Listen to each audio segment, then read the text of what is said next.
تاجدار گولڑا حضرت سیدنا پیر سید مہر علی شاہ رحمہ اللہ تعالی آپ بیٹھے تھے، آپ کے پاس ایک پادری آیا جو پروفیسر تھا اور آ کے کہنے لگا کہ آپ لوگ امام حسن اور امام حسین رضی اللہ تعالی عنہما کے تذکرے کرتے تھکتے نہیں ہیں، حالانکہ ان کے ہوتے ہوئے قرآن نازل ہوتا رہا، ان کی ولادت ہو چکی تھی اور ابھی قرآن کا نزول جاری تھا، تو ان کا تو قرآن میں نام ہی موجود نہیں ہے، جن کا نام تک قرآن میں نہیں آیا آپ ان کو اس قدر ترجیح دیتے ہو اور ان کے بارے میں جلسے منعقد کرتے ہو، کتابیں لکھتے ہو، تذکرے کرتے ہو۔ حضرت پیر سید مہر علی شاہ رحمۃ اللہ علیہ نے فرمایا کیا تمہیں قرآن مجید کا مطالعہ میسر ہے؟ اس پادری نے قرآن مجید جیب میں ڈالا ہوا تھا، نکال کے سامنے رکھا کہ میں پورے قرآن کا مطالعہ کیے ہوئے ہوں، اس قرآن میں نہ امام حسن کا ذکر ہے نہ امام حسین رضی اللہ تعالی عنہما کا تذکرہ ہے۔ تو پیر مہر علی شاہ رحمۃ اللہ علیہ فرمانے لگے تمہیں قرآن کہاں سے پڑھنا میسر ہے، کون سی آیت آتی ہے؟ اس نے بسم اللہ الرحمن الرحیم کی تلاوت کی، اسے پڑھا تو پیر سید مہر علی شاہ رحمۃ اللہ علیہ فرمانے لگے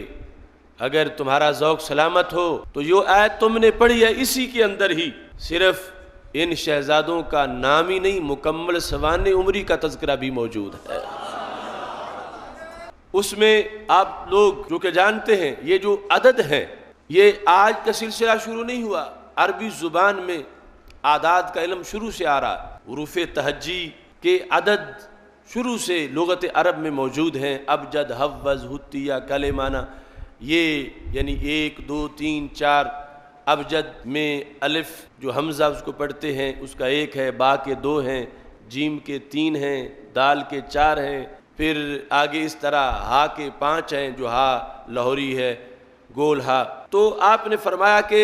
یہ جو بسم اللہ الرحمن الرحیم کے اعداد ہیں ان کو بھی آپ سامنے رکھیں، اور حسنین کریمین کی جو سوانح عمری ہے اس کو بھی سامنے رکھیں۔ امام حسن کی ولادت کا سال کون سا ہے، امام حسین رضی اللہ تعالی عنہ کی مختلف حالات کیا ہیں، ان کو جدا جدا کر کے تاجدار گولڑا رحمۃ اللہ علیہ نے اعداد اس کے سامنے رکھے۔ فرمانے لگے امام حسین، یہ جو لفظ پورا امام حسین 2 لفظ، فرمایا ان کے 210 عدد ہیں، اور امام حسین رضی اللہ تعالی عنہ کا سن ولادت 4 ہجری ہے، اور امام حسین رضی اللہ تعالی عنہ کی شہادت 61 ہجری ہے، اور مقام شہادت کرب و بلا ہے، اور کرب و بلا کے جو اعداد بنتے ہیں وہ 261 بنتے ہیں، اور فرما امام حسن کے 200 بنتے ہیں اور امام حسین کے 210 بنتے ہیں، اور اس کے بعد امام حسن رضی اللہ تعالی عنہ کی جو تاریخ وفات ہے وہ 50 ہجری ہے،